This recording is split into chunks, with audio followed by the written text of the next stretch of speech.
مولانا روم وایي چې مجنون ناست دی په ځمکه او ګوته قلم کړې ده او لیکي چې لا اله لا اله لا اله لا اله لا اله یو سړی پې تېرېږي او ورته وایي چې گفت ای مجنون شیدا چیستی گفت اے مجنون شیدا چیستی میں نویسی نام بہرے کیستی دسکے او مجنون لیونیا دسن عملی کې په دې خاورو مجنون ورته داسې ګوت ورته وایي چې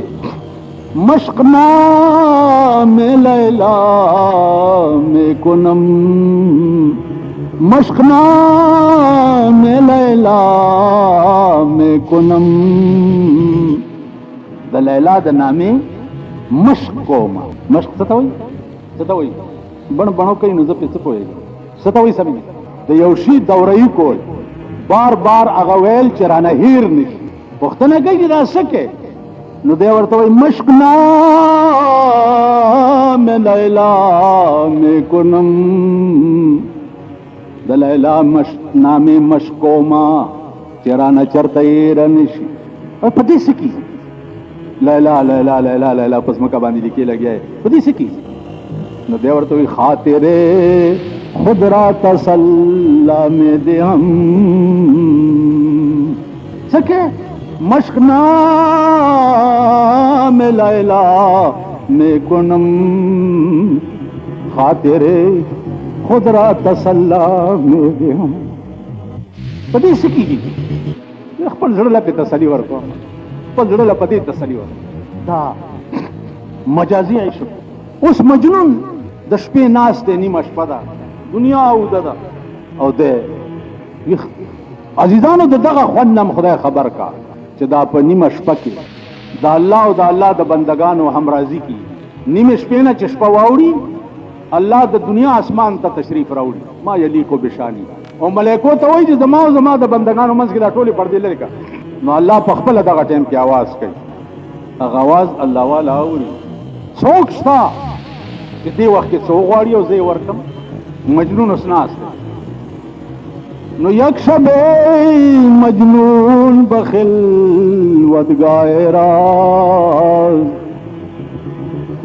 یک شب مجنون بخل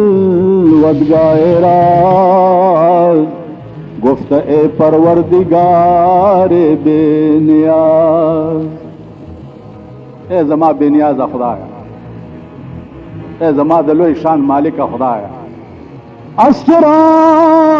نامم تو مجنون کر گئی اسرا نامم تو مجنون کر گئی عشق لیلا بادلم چون کر گئی نیمه شپه ده خدای دا زما نامه دی مجنون ولی خدا او زما دا زړه کې د لیلا مینه ولې اچولې اوس دې یو ټکي د خیال چې دا ولې ټکي خدای پاک ته څوک کولی شي ویلی شي ولې خدا یاد کړه چې عشاقو ته د دې اجازت عشاقو ته د دې اجازت کہ اسچرا نامم تو مجنون کر گئی عشق لیلا بادلم چون کر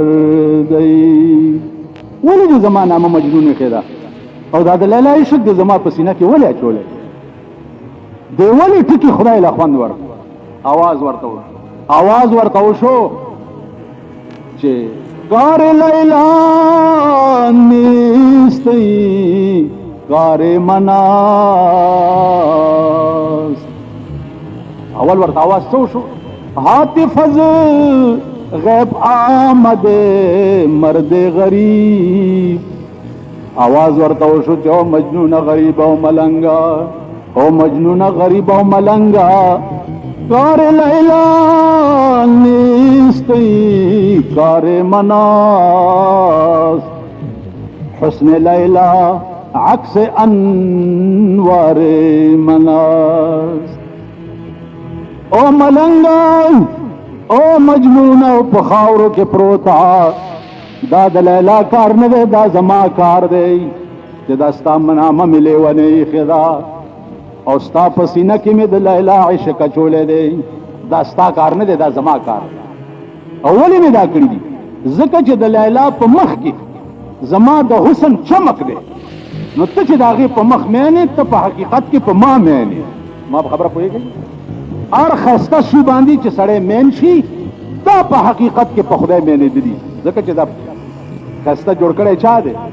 نو کار لیلا نیستی کار مناز حسن لیلا عکس انوار مناز د لیلا حسن زما د نور عکس دی نو ته په ما مینې په لیلا مینې مجنون وی خان یا اللہ چې پتا مینې مو بیا په لیلا مینې نو گفت مجنون گر ہمارو یہ زمین ہر زمان برمن کنند آفرین کدا د زمکه په سر ټوله دنیا په ما آفرین وای لیکن ز من نگویم آفرین ہے چکس من نگویم آفرین ہے چکس مدح من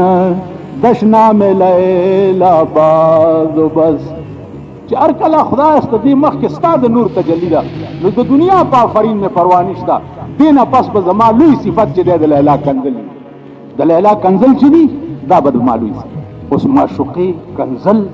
او دې ته صفت ویل دا د یو بل عاشق خبره واورئ د یو بل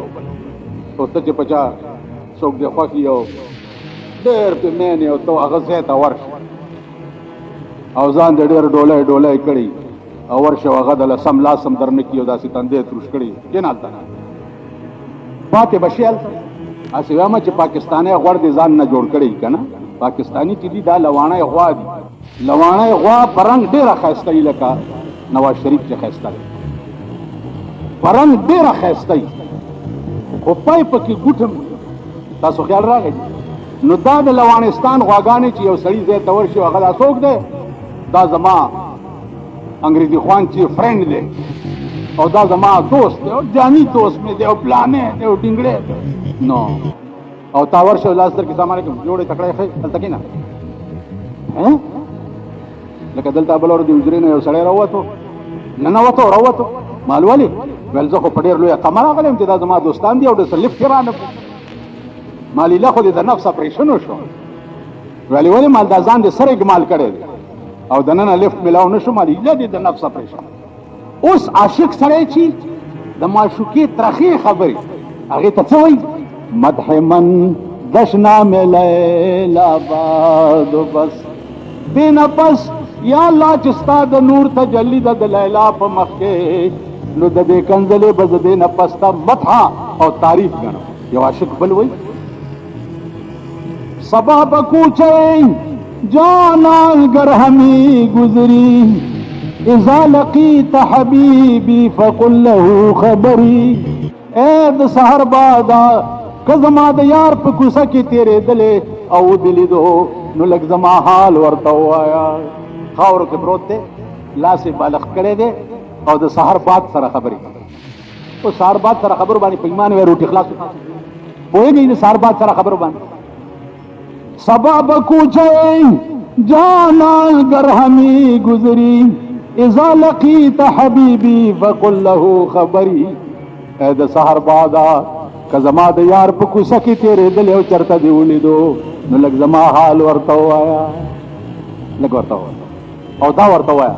چې ترا چې سود که مرا به هجر میں سوزی ترا چې سود که مرا به هجر میں سوزی ولو فرحت بهذا رضيت بالضرر تعالی سپلاس درځي چې په خپل هجران کې ما سوځي او کته زما په سوځېدو خوشاله ما دې په خدای قسمی زستا د لاس پور کې پروت خوشاله ما وګوره داسم چرته شي چې یار را پاس یار پور کې واچي او غیار به خوشحالي پور کې وای ابراهیم علیه السلام پور کې چا چولې نمرود سو کچھ ابراہیم پور کے واچوڑ جبرائیل ورته راغی چې پټاله کینولو اور ته ورته کولو. جبرائیل راغی ول څنګه چالو کوم؟ ول ځ خپل کار کوا. نمرود څوک دی چې ما په اور کې واچي؟ چې څوک مې اچي هغه پوهېږي او کار یې پوهېږي. چې د اور دې منځ لیکو او تاله والو په توره باندې د اور په دې منځ کې پریوت. چې په لمبو کې پریوتو یکدم اور ته आवाज وشو یا نارو کونی بردم و سلاما. اورا خبردار چې وې نسوځه یخ او سالم گلزار په جوړ. ایو بزرګ وای کنه ویلاندې د سرو ګلونو باغ د کلمبي دي دور. لاندې د سرو ګلونو باغ د کلمبي دي دور. پټال د مینې خطې دلیم تپوس مکوا. لاندې د سرو ګلونو باغ دی کلمبي دي دور. پټال د مینې خطې دلیم تپوس مکوا. ډېرو بسکلي وي خو موایا زما دسکلو. قاتل ته دومره خندېدلی تپوس مکوا. د یار د لاسه اور ګلزار ګڼي خلک. نو مجنون ته به وایي چې د لیلا کنځلې څنګه مجنون په صفت ګڼي؟ دا خو تا عشق نه دی کړی. خوند خو یې د هغه وخت ورشئ دا تپوس هغه صحابو نه وکئ چې کوم د جنگ نه پاتې شوي او پیغمبر ورته ویلي چې تاسو نه خدای خفه دی. دوی لاړه او د مسجد نبوي ستنو پورې ځان وتړلو. ویل والله که تر هغې ځان پرانیزو چې تر څو خدای ویلي نه او رسول الله پرانیزي. دا عشق و. مونږ خلک عشق څه پېژنو، مینه څه پېژنو، درد څه پېژنو. درد غالباً اقبال شعر دے کہ ایک اونگ سے دل میں اٹھتی ہے ایک درد جگر میں ہوتا ہے.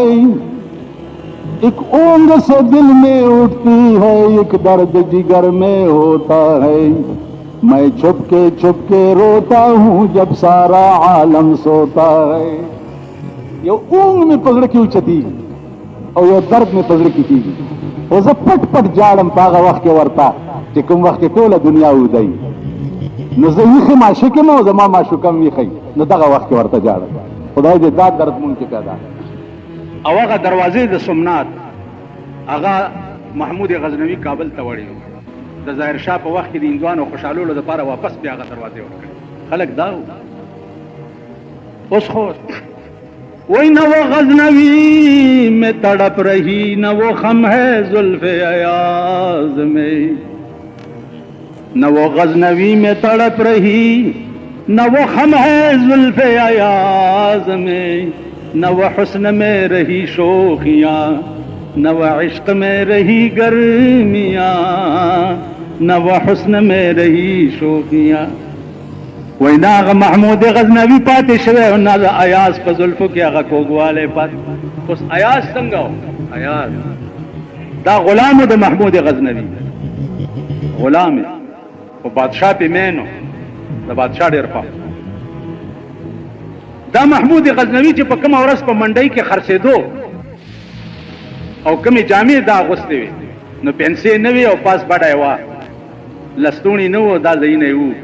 کېړو پوندې نه وې پنجه یې وه په دې جامو کې دی په منډۍ کې خرڅېده. بادشاه ته د غلام ضرورت شو دا غلام یې ورته واغسته ورې چې وروړو د هغه اخلاق او کردار داسې و چې محمود غزنوي پې مین شو نو ځان سره به په تخت کېنولی غلام به ځان سره په تخت کېنولی. دې ایاز څه چل کړی و چې هغه کمیس او پرتوګ او هغه کېړی او هغه ټوپی هغه یې په یو بکس کې ایښې وه. هر سهار بیا بکس لرې کو دې جامو ته بیا داسې وکتل او بیا به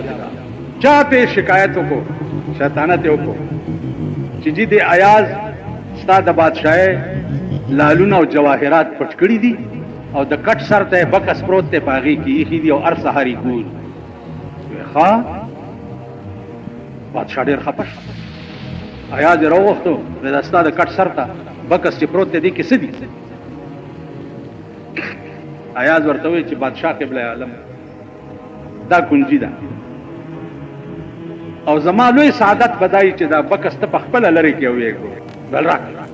کنجي ترې واغسته او بکس له ورغی چې بکس یې پرانیستو چې پکې ګوري هغه زوړ پرتوګ دی زوړ کمیس دی او زړه ټوپی ده زړې کېړۍ ډک बादशाह ورته داسې کېناست دا ولې ایازه ورته قربان دې شمه دا هغه جامې دي چې په منډۍ کې زه پکې خرڅېدمه ما دا جامې اغوستې وې او په منډۍ کې زما بولی کېده او لیلامې دما تا واغستم اوس چې ستا په تخت ناست یم او کوم شاهي لباس مې اغوستی نو سحر دا جامې وګورم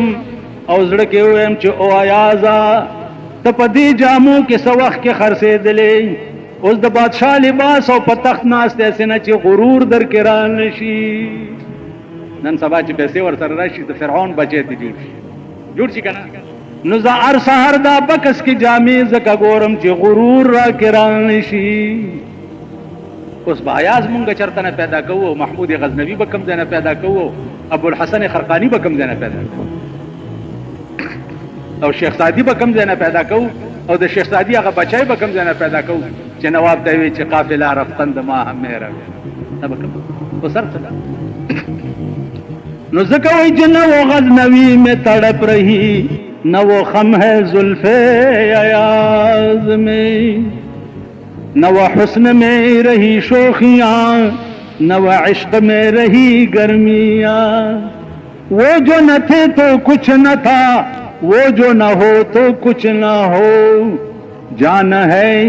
وہ جہان کی جان نہ ہو تو جہان نہ ہو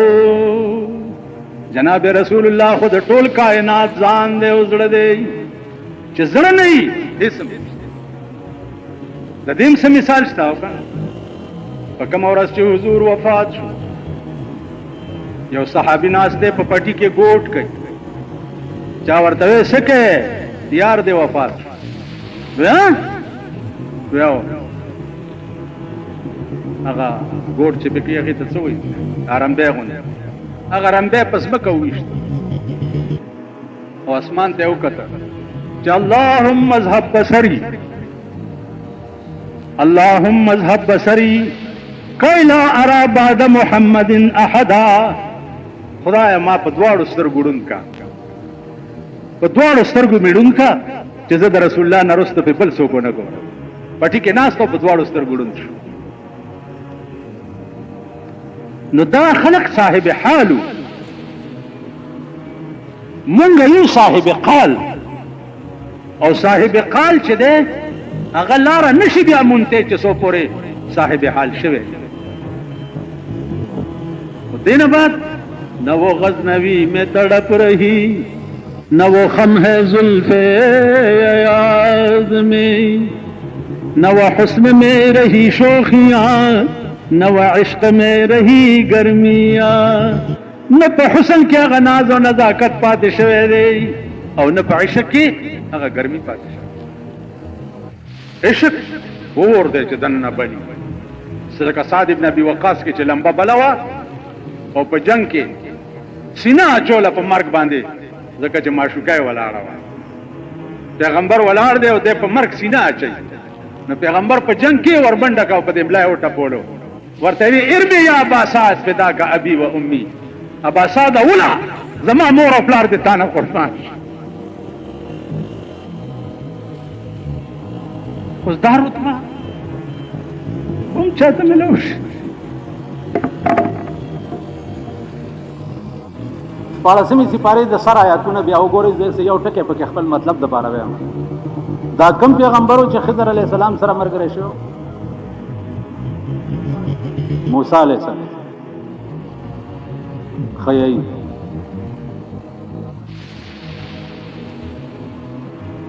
نو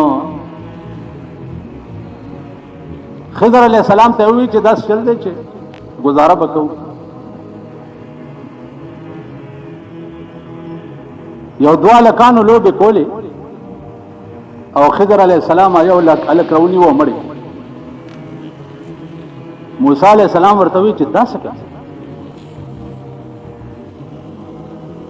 نو دی ورته وی چې قال علم اقول لك انك لن تستطيع معي صبر ما تتنوي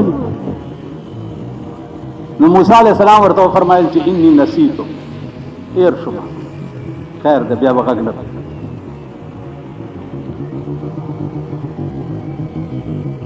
بیا یو بل واقعه وکړه بل درې وکړي اخر کې ورته وایي خضر علیه السلام ته چې ما اوس پوه کا په دې درې واړو واقعو باندې اوس په دې یوم په یوم دوه به بیا ګورو خضر علیه السلام ورته وایي چې دا هلک ما ځکه مړ کو چې د دې هلک مور او پلار ډېر ښه مسلمانان او دا کلوی شوی وی نو د ده د وجې به دا مور او پلار هم کافر شوي نو الله ما ته وایي چې دا مخکې نه مړ کړه چې د ده د مور او پلار اسلام بچ پاتې شي عزیزانو اوس دا که تاسو خیال وکړئ په ظاهر خو د شریعت نه خلاف کار و سړی وجل لیکن د حال تقاضا دا وه د حال تقاضا دا وه چې د نه وروسته نور نقصان پیدا کېږي لہذا دا لرې کول پکار نو دا خلق چې وو عزیزانو دا صاحب حال اوس علامه بحر العلوم لیکلی دي د مولانا روم د دې شعر په تشریح کې کہ بشنوز میں کیوں حکایت میں کنت وز جدائی ہا شکایت میں کنت د دې شعر په تشریح کې لیکلي دي چې کانا مولانا يسمع ربابا ويسمع نای و در وقت شنیدن رباب و شنیدن نای با او حالت عجیبه تاری میں شدند مولانا روم برباب اوریدو او شپیلای او چې رباب او شپیلای به واورید نو حال به پراغ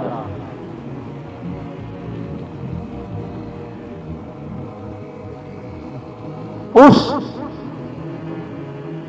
بظاهر خو رباب او شپیلای که تاسو خیالو کې دا د ګناه شیزونه دي لیکن صاحب حال خلق تا بیا رباب او شپیلای هم اوریدل جایز دا پیر بابا چو اوس پیر بابا له خلق څه دپاره ځي چې ښځه یې نه وي ښځه یې نه وي نو زیارت ته لاړ شي پیر بابا ښځې ورکوي دا دومره لوی سړی تېر شوی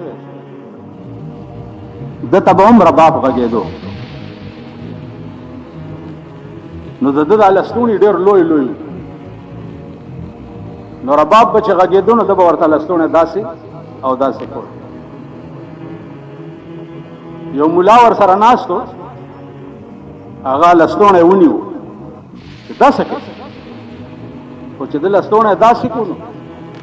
ملا چې کته بیا په کوئی قاف کې زمانه تېره شوه څه مسله پېښه شوه مسله پېښه شوه نو پیر بابا وایي چې مولانا صاحب ته آواز کړي چې دا مسله حل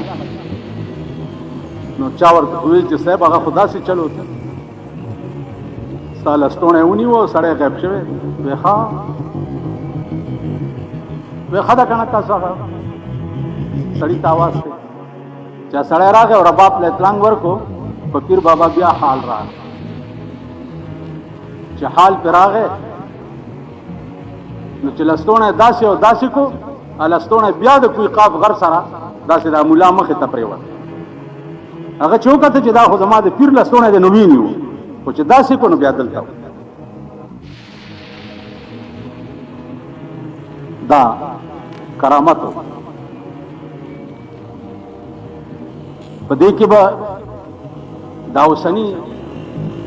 مونږ باندې خسکیان چې پیدا دي که نه دا خبره چې واوري نو تاسو رباب او کوی کاف نه دلته او پلانې نو تاسو ورسره باس مه کوئ ورته کټک پکې راځي بجلی کې لاته مال را مخامخ کوئ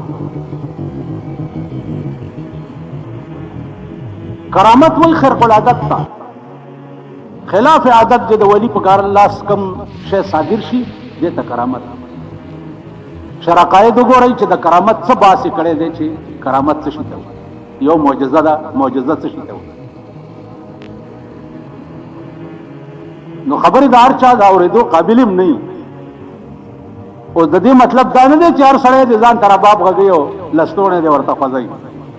مونږ خلک چې رباب او شپېلی اورو نو مونږ کې شیطان نه نوځي. دا اولیاء الله او صاحب حال خلقو دپاره دي، تا او ما دپاره نه دي. بیا دا د صاحب دل خلقو دپاره دي. لکه شیخ سادي صاحب وایي چې گر تو سنگ خار مرمر شوی، گر تو سنگ خار مرمر شوی، چوب صاحب دل رسی گوهر شوی. کته د سارا کاڼې کاڼې د بیابان کاڼې خو چې صاحب دل ته ورسی نو گوهر بدنه جوړ شي، ملغلره بدرنه جوړ شي. مولانا روم یو عام ملاو خو چې د صاحب دل لاس په ویلای شو نن هغه خدمت ته خدای اخیسته دی چې تر قیامت پورې به څوک مثال پیدا کړي. په دغه اولیاءو یو شیخ سادي مو دا دومره لوی سړی و چې شان ورشاه کشمیری رحمت الله علیه به د شیخ سادي صاحب متعلق وي چې په فارسی دنیا کې د دغه غوندې اوچت سړی نه دی تېر شوی.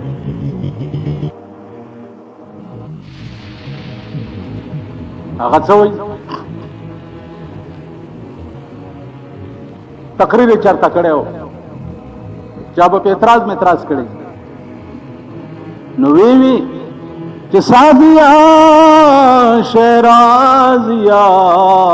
پند مدے کمزات را، سادیا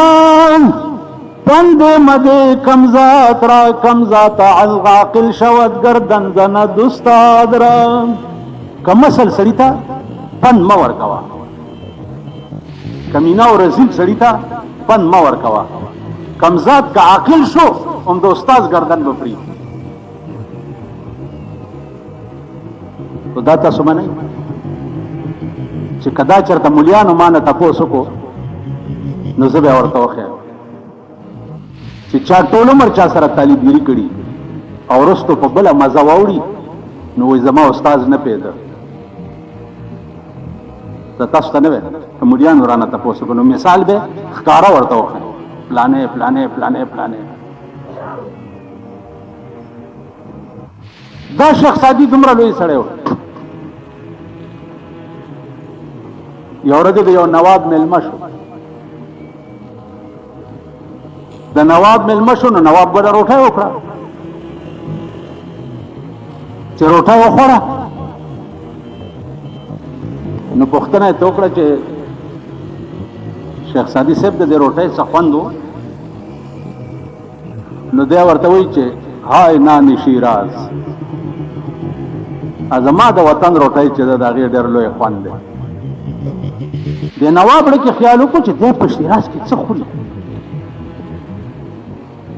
سبا له وله د هغې نه هم تېزه روټۍ وکړه. بیا یې پوښتنه وکړه چې شیخ سادي صاحب څه مزه یې وه؟ دی بیا ورته وایي چې های نان شیراز، زما د ملک غوندې روټۍ خوند چېرته نشته. نواب له غوسه ورغه چې په سبا له باندې ملک کې څومره نعمتونه وه ټولې ورته مخکې کېښود.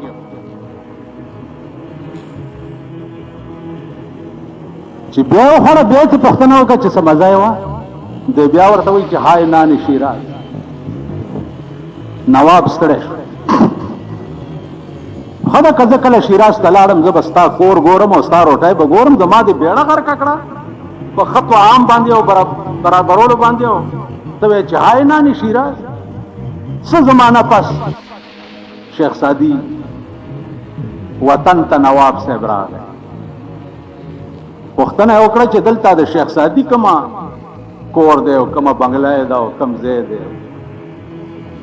خلکو ورته وایي چې جي هغه خو بنګله منګله نشته، مخامخ پټي کې د وخو جونګړه نه ده دغه کې اوسي دې کې اوسي راوځي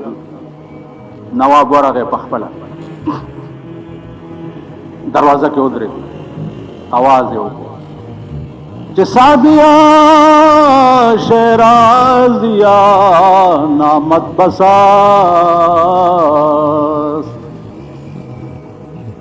سادیا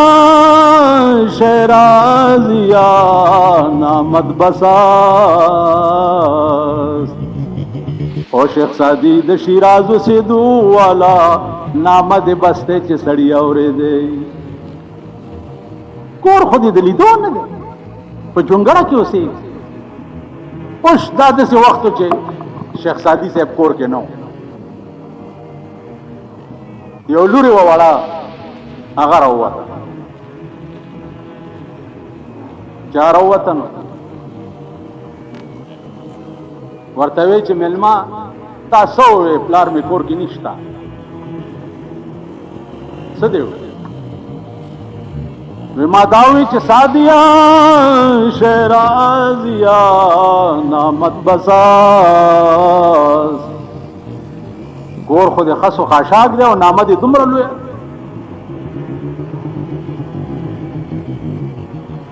ناغه ورته وی چې پلار مې نشته خو د دې ټکی جواب به زه درکړم وې زه د پلاني ځای نواب ورته نواب صاحب د دې خپل الفاظو جواب واوره الوري ورته وړه وی ورته وی قافله رفتن دما هم روي قافله رفتن دما هم روي از برای چند روزی خانه بس نواب صاحب قافله ټول لاړو مونږ هم ورپسې روان یو ژوند خو د اوښانو قافله ده که خبر څه دی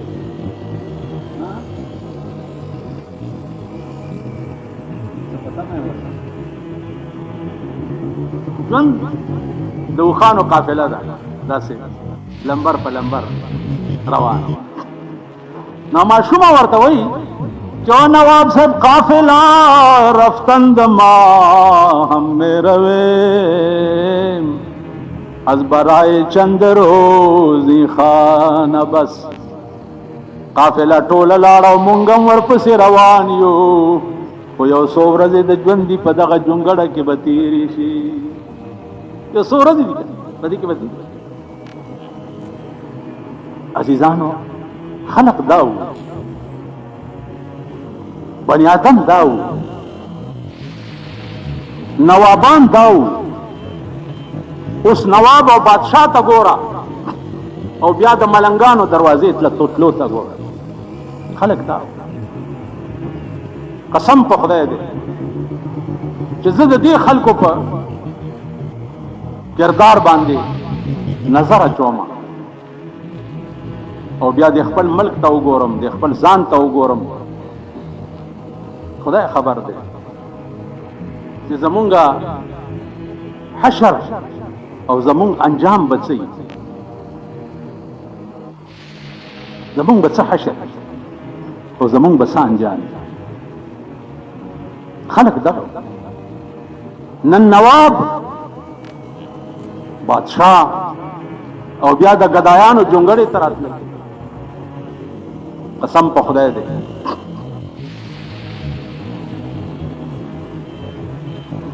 چې په دې کابل یو بادشاہ تیر شوی دی محمود غزنوی نوم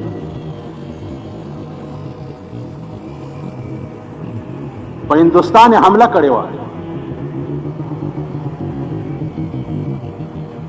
چې حمله کولا چا ورته وی چې دلته یو بزرګ دی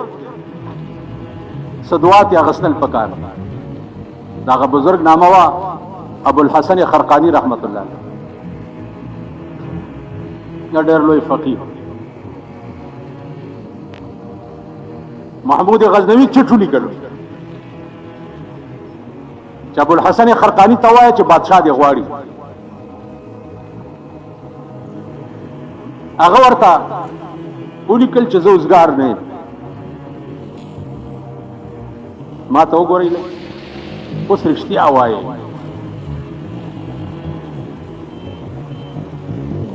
چې نواز شریف چټ ولیکي بجلیګر مولا ته نو بجلیګر مولا به 15,000 ټیزونه د خوشحالۍ نه وانه چي ها ته نواز شریف غوښته ما نواز شریف غوښته او لا ورپسې هغه لاهورې ده که لغارې ده کاغه وغوړ صدر صاحب غوښته مړه ایو سړی ماته وي ته د کشمیر جنگ ته تلې مال نه ول نو ته څنګه مولای چې د کشمیر جنگ ته نه تلې مال ته تلې ول نظم نه تلې نو مال د بے غیرت قوم امام چرته غیرتی کې دي د پیمان وای د بے غیرت قوم امام غیرتی کې دي ویل نه نو څنګه ته بے غیرت داسې مونږ هم یو کنه څنګه اچړي اسی بچړي ابو الحسن خرقانی ورته لیکي چې زوزګار نه يم نو بیا ورته بیا خط لیکي چې اطیع الله واطیع الرسول واولو الامر منکم خدای ویلي دي چې د بادشاہ وخت تابعداري کوي د څنګه زما حکم نه مانه او نه راځي ابو الحسن خرقانی د کاغذ په سټ ورته بیا ولیکل چې بادشاہ سلامت ته په دې آیات پوه شوی نه ته پوه نه قرآن کی ترتیب دے اطیع الله واطیع الرسول واولو الامر منکم اول د خدای اطاعت ته بیا د رسول دی بیا د بادشاہ وخت نو زه د خدای د اطاعت نم نه مزګار شوه مخکې رسول پاتې دی نو زستا اطاعت څنګه ومنم او درش بادشاہ ته چې دا خط راغی څو وخت وې کته نو په خپل ور روان چې ور روان شو نو ورغه ابو الحسن خرقانی په ځمکه ناست چا ورته بادشاہ راغی راځي بس پناسته ولا داسې لاس ورا پناس چې لاس ورکو کینان اوس پیمانه وای چې چاته دې تمه نه کړي نو نه له چله خو ورته نه کیږي کنه راځي ان تکینه کو ساده بچی تاسو سره نور څه دي سیوا د بادشاہ نه خبره ده استاد بادشاہ دې په یو کوجه کم نه نو زه ستا پروا څه کوم ته څه او د پاکستان حکمرانانو ګوره پیمانه وای چرته د 2 پیسو مخ پکښتا د دوانو بوتار پکښتا ته څه ز خپل کار کوه کینل محمود غزنوی غوندې بادشاہ تاسو غلې کینل د سات چې تیر شو داسې ورته وکړه څنګه راغله وزه هندستان ته راغلی مو په سومنات باندې حمله کوم د هندوانو په لوی خدای باندې حمله ته راغلی چې خاوه خبره ورسره وکړه تقریر ورته وکړه دعا ورته وکړه بیا یو خپل خلقه ولا ورکړه وی چې په کوم ورځ په سومنات حمله کې دا واغونده او 2 رکعات نفل وکړه طالب الله فتح درکړه چې څو وخت محمود غزنوی روان شو نو ابو الحسن خرقانی ورته پاسه لا سنه واله هغه د لاس اکلا کونیو وی حضرت ز چرالم ز ملماو ما ته ما ته پانه سي دي او اوس چې زمانو را تپاسي دي وی چې بادشاہ سلامت ته چراله زکه در تپانه سي ده چې ستا په سر کې د بادشاہ نشاوه نو ما درته دا ثابتول چې په دې ځمکه داسې خلق هم شته چې ستا د بادشاہي په یو کونجه کې نه د ستا د بادشاہي پروادار نه یو سړی ته په دې نیت پاسې دل چې د دولتمند دی نیم ایمان دغه سړی نه لاړ شي نیم ایمان په دې نیت پاسې په دې نیت پاسې دل چې ملما دی عالم دی خسړې دی فلان دا جایز دی لیکن که په دې نیت ورته پاسې دی چې دا بادشاہ دی یا دولتمند دی یا مال بسرا کی نیم ایمان د دې سړی نه لاړ نو ول ته چرالي زکه درته پانه سیدم چې ستا په سر کې د بادشاہ نشه و ول نو اوس ولې پاسې دی ول زکه پاسې دم چې زما په دې تقریر ستا د سر نه د بادشاہ نشه وته ما غوندې ملنګ نو یو ملنګ بل ملنګ ته پاسي بیا انا شادر نو دا یاد لري چې د چا په سر کې د خانه د نوابه نشوي او هغه ته په دې نیت پاسې دی چې دا دولتمند دی تا نه دی نیمه ایمان لاړ نن زمون ټول ملک داسې دی ټوله زندگی داسې ده د جنازو کې کتا سو ګوري چرتا غوړ غوندې راغلي دا ټول تلا سه ټوکرای کی یو کلی کې جنازه کې پېښ شوی منولته یو ارباب صاحب راغی نا ټوله جن ارباب صاحب راغی ارباب صاحب په خزو یې راخصه خپل نه کور دی وران شه چې کور دی وران شه خو راغی کنه بس راغی ته به ولاړی کنه ارباب صاحب راغی او ارباب صاحب راغی او خان راغی او نواب راغی چیف منسٹر صاحب راغی او گورنر صاحب دلته مې یو جنازه کوله په دې زمونږ د بالا مانه جنازه و قسم په خدای دې چې هغه مخکینه گورنر پکې ما پسې جوخت ولاړ زموږ کې ما جنازه کوله هغه پسې ولاړ چې ما سلام وګرځولو دعا مې کوله ما ته هغه ګورو چې ګنې دی به اوس را مخکې چې لاس بوچت کی زمال ټټو خانه د استا غوندې ګورنران زه په کنجه کم نه علمت زه به در مخکې کېږم چې تا سره په لاس ملاو او دا خلک تی نیلي چیلي کېدي چې گورنر صاحب راغلی دی گورنر صاحب راغلی خدای ته وګوره نیلی چیلی دا هغه چا نه شي چې چا ستا د مړي قبر کنستی دی ستا په مړي خاورې اچولي دي ستا مړی قبر ته سپارلی دی هغې نه نیلي چیلي کېږي خان او نواب نه نیلي چې